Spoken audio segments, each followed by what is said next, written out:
ঈদ উল ফিতরের দিন ওয়েস্ট ফিলাডেলফিয়ার পার্কসাইড সেকশনের মসজিদে বন্দুক হামলার সাথে জড়িত 4 কিশোরীকে বিচারের ক্ষেত্রে প্রাপ্তবয়স্ক হিসেবে বিবেচনা করা হবে।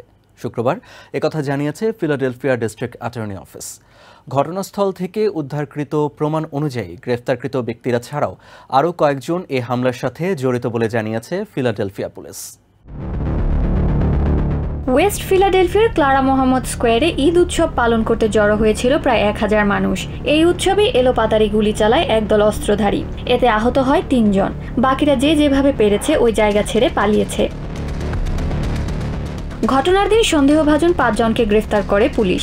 এদের মধ্যে রয়েছে 21 বছর বয়সী এক যুবক, 2 জন 15 বছর বয়সী কিশোর, 16 বছর বয়সী এক কিশোর ও এক কিশোরী। শুক্রবার ওই ঘটনাস্থলে আয়োজিত সংবাদ সম্মেলনে ডিস্ট্রিক্ট অ্যাটর্নি ল্যারি ক্র্যাসনার বলেন, অপ্রাপ্ত বয়স্ক কিশোর কিশোরীদের প্রাপ্তবয়স্ক হিসেবে বিচার করা হবে। এই ঘটনায় আরও কয়েকজন জড়িত আছে যাদের গ্রেফতার করা হয়নি বলে জানিয়েছে ফিলাডেলফিয়া পুলিশ। ওই ঘটনায় অন্তত 33 রাউন্ড গুলি ছোড়া হয়েছিল, যার মধ্যে 13 রাউন্ড গ্রেফতারকৃতদের আগ্নেয়াস্ত্র থেকে চালানো হয়েছে বলে নিশ্চিত করেছে পুলিশ।